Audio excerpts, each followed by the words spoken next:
हमारे 12वीं इंग्लिश की किताब का सेक्शन 3 और राइटिंग स्किल के बारे में है। और इस सेक्शन 3 की जो शुरुआत हो रही है 3.1 समरी राइटिंग से हो रही है। अब यहाँ पर कोशिश ये की गई है कि समरी ये जो कंसेप्ट है ये एब्स्ट्रैक्ट है, यानी हम जिसको अपने आँखों से देख नहीं सकते, यानी इसकी जो प्रोसेस है, समरी की जो प्रोसेस है ये एब्स्ट्रैक्ट है, जिसको हम अपने आँखों से देख नहीं सकते। तो कोशिश यहाँ पर ये की गई है कि इस एब्स्ट्रैक्ट कंसेप्ट को कॉन्क्रीट बनाया जाए, विजुअल बनाया जाए, ताकि आपको समरी की कंसेप्ट समझ में आ जाए। तो देखिए यहाँ पर लिखा हुआ है visual concept of summary. Visual मतलब जिसको हम आंखों से देख सकते हैं, ऐसी concept, visual concept of summary. तो इसमें बताया गया है कि आपको जो क्वेश्चन है,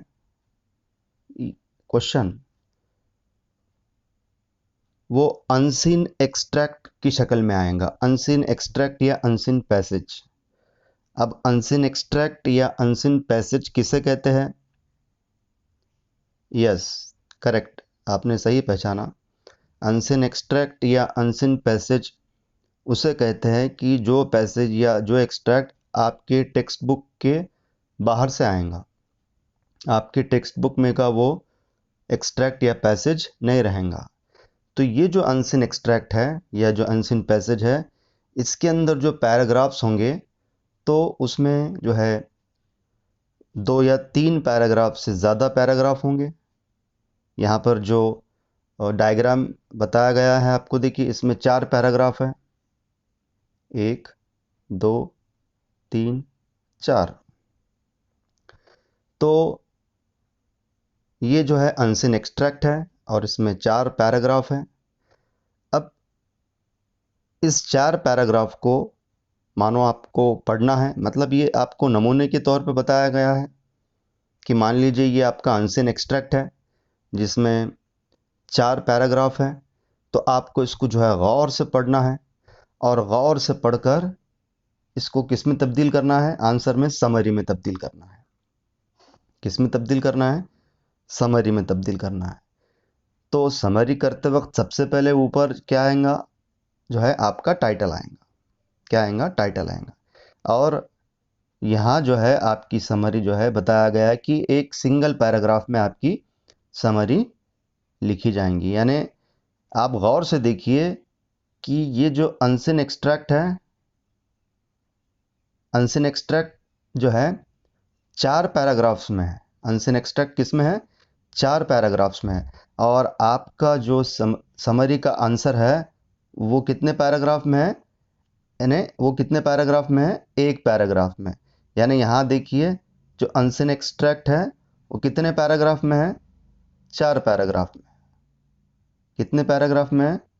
4 पैराग्राफ में है। और समरी का जो पैराग्राफ है वो एक ही है। यानी यहाँ पर ये बताया गया है आपको कि अनसीन एक्सट्रैक्ट के अंदर जो है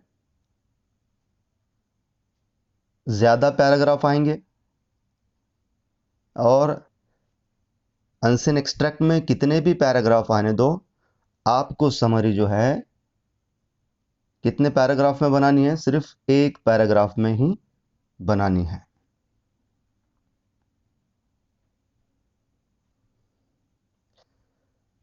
डूज ऑफ समरी राइटिंग, यानी समरी राइटिंग करते वक्त क्या करना चाहिए, यानी समरी राइटिंग करने के लिए हमने क्या करना चाहिए वो बताया गया है, जिसे डूज ऑफ समरी राइटिंग कहा गया है। पहली बात, read the unseen extract very carefully. जो अनसीन एक्सट्रैक्ट है या अनसीन जो है पैसेज है उसे बहुत गौर से पढ़ना है। Number 2, read the unseen extract for at least 2 times, यानी जो अनसीन एक्सट्रैक्ट दिया गया है उसे कम से कम 2 बार तो भी पढ़ना चाहिए। Number 3, understand the topic of the unseen extract, और जो अनसीन एक्सट्रैक्ट आपको दिया गया है उसका टॉपिक क्या है, अनसीन एक्सट्रैक्ट किस टॉपिक के बारे में है, इसको भी समझना जरूरी है। Number 4, filter the unnecessary things from the unseen extract by using our own understanding properly. देखिए यहाँ बताया गया है कि फिल्टर करना है, आपको चीज़ों को क्या करना है, फिल्टर करना है, साफ करना है, प्यूरिफाई करना है। इसका मतलब क्या है, जब आप अनसीन एक्सट्रैक्ट पढ़ेंगे या फिर अनसीन पैसेज पढ़ेंगे तो उसमें से जो है गैर ज़रूरी अननेसेसरी जो डिटेल्स है उसको क्या करना है, आपको फिल्टर करना है, उसको क्या करना है, फिल्टर करना है। मतलब फिल्टर करके उन चीज़ों को क्या कर देना है, बाजू में निकाल देना है, उनको क्या करना है, उनको बाजू में कर देना है। Number 5, reach and catch the main idea of the unseen extract. इसी को जो है यहाँ पर समझाने के लिए, इसी को जो है यहाँ पर और सिंपल बनाने के लिए एक डायग्राम दिया गया है। देखिए डायग्राम बनाया गया है आपके लिए, तो वो डायग्राम इस तरीके से देखिए, ये जो है अनसीन एक्सट्रैक्ट है, इसको क्या करना है, आपको गौर से पढ़ना है, इसको क्या करना है, गौर से पढ़ना है 2-3 बार। और गौर से पढ़ने के बाद यहाँ पर बताया गया है कि आप क्या करेंगे, गौर से पढ़ने के बाद रीच और कैच करेंगे, यानी आप मेन आइडिया के पास जो है, मेन आइडिया की तरफ जो है रुख करेंगे, मेन आइडिया की तरफ बढ़ेंगे और उसको कैच करेंगे, मतलब उसको वहाँ पर समझ लेंगे, उसको समझ लेंगे, उसको अंडरस्टैंड कर लेंगे आप। तो वही प्रोसेस यहाँ पर बताई गई है, रीच एंड कैच।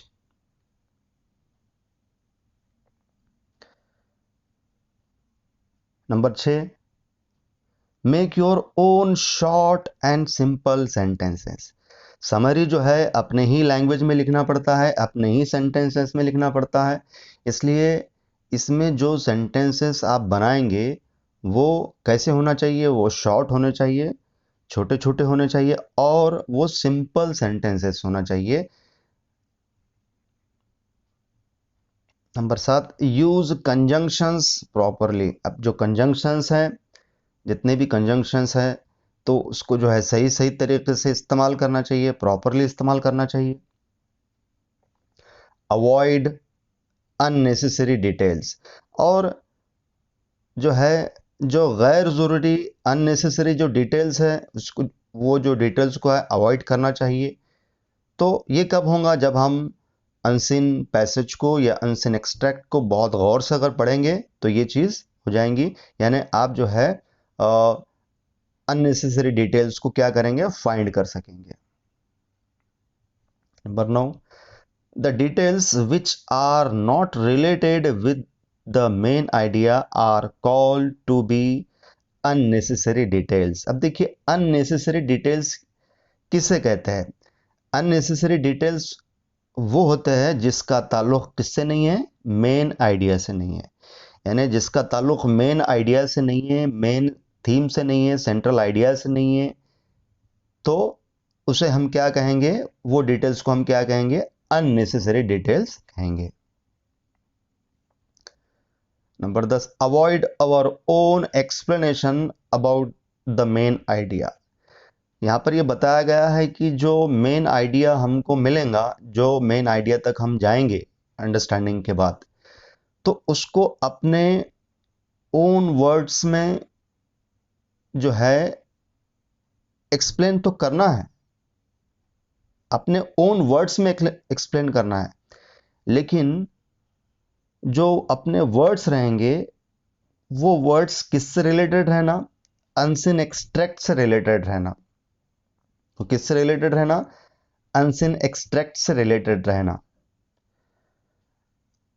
यानी जो भी वर्ड्स हम इस्तेमाल करेंगे समरी लिखते वक्त, उन वर्ड्स का ताल्लुक किससे रहना? अनसीन एक्सट्रैक्ट से रहना।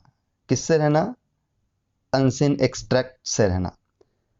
यानी मान लीजिए कि अनसीन एक्सट्रैक्ट जो है, अनसीन एक्सट्रैक्ट जो है पर्सनल कंप्यूटर के बारे में है। अनसीन एक्सट्रैक्ट किसके बारे में है? पर्सनल कंप्यूटर के बारे में है। तो यहां ऐसा नहीं होना चाहिए कि जो है पर्सनल कंप्यूटर के बारे में पूछा गया है और आप लैपटॉप को एक्सप्लेन कर रहे हैं वहां पर, ये गलत हो जाएगा। यानी ये जो अनसीन एक्सट्रैक्ट है ये जो है किस बारे में है? इमेजिनरी अगर हम सोचें, मान लीजिए आपको एक अनसीन एक्सट्रैक्ट दिया गया है, अनसीन पैसेज दिया गया है, और वो जो अनसीन एक्सट्रैक्ट है या अनसीन पैसेज है वो पर्सनल कंप्यूटर के बारे में है, और आप जो है क्या कर रहे हैं? आप एक्सप्लेनेशन में जो है कंप्यूटर की कौन से टाइप को एक्सप्लेन कर रहे हैं? लैपटॉप को। तो ये क्या हो जाएगा? गलत हो जाएगा। Summary must be written in only one paragraph. देखिए बहुत अहम बात है कि समरी जो है सिर्फ और सिर्फ एक ही पैराग्राफ में लिखनी चाहिए। Number next, the tense of the summary should be decided by the tense of the unseen extract. अब इसका मतलब क्या है? देखिए इसका मतलब यह है कि अनसीन एक्सट्रैक्ट या अनसीन पैसेज जिस टेंस में लिखा गया है उसी टेंस में समरी भी लिखना जरूरी है। अब मान लीजिए कि अनसीन एक्सट्रैक्ट जो है, अनसीन एक्सट्रैक्ट में प्रेजेंट टेंस का इस्तेमाल किया गया है तो समरी में भी जो है प्रेजेंट टेंस का इस्तेमाल करना चाहिए। अनसीन एक्सट्रैक्ट में पास्ट टेंस का इस्तेमाल किया गया है तो समरी जो है पास्ट टेंस में लिखनी चाहिए। अनसीन एक्सट्रैक्ट में अगर फ्यूचर टेंस का इस्तेमाल किया गया है तो समरी जो है फ्यूचर टेंस में लिखनी चाहिए। Number next, the title of the summary should be brief and catchy. यानी जो समरी का टाइटल होना चाहिए वो ब्रीफ होना चाहिए, शॉर्ट होना चाहिए और कैची होना चाहिए, अट्रैक्टिव होना चाहिए। डोंट्स मतलब क्या नहीं करना चाहिए। समरी करते वक्त हमने क्या नहीं करना चाहिए, किन चीजों को हमने अवॉइड करना चाहिए।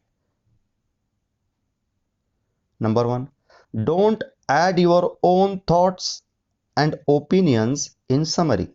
यानी जब हम समरी लिख रहे हैं तो अपने खुद के थॉट्स और अपने खुद के ओपिनियंस वहां पर नहीं लिखना चाहिए।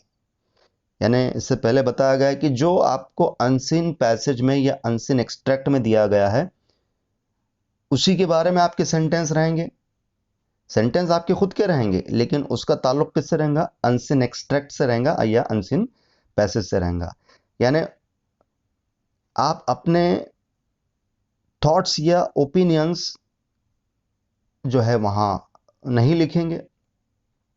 यानी आपके जो सेंटेंसेस रहेंगे, आपके जो वर्ड्स रहेंगे, उसका ताल्लुक किससे रहना? उसका ताल्लुक अनसीन पैसेज से और अनसीन एक्सट्रैक्ट से रहना चाहिए।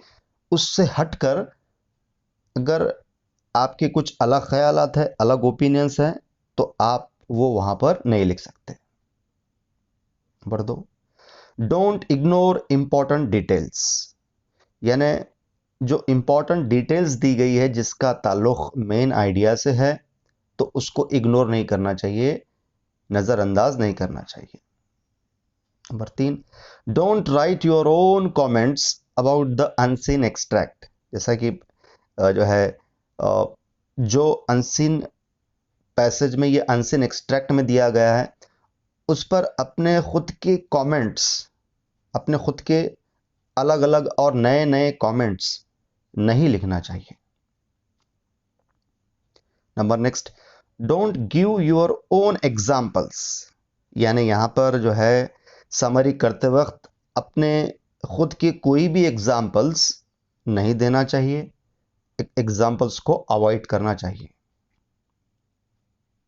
Number next, don't repeat the sentences again and again. जब आप समरी लिखेंगे तो आपके सेंटेंसेस जो है रिपीट नहीं होना चाहिए, आपके आइडियाज़, आपके थॉट्स रिपीट नहीं होना चाहिए।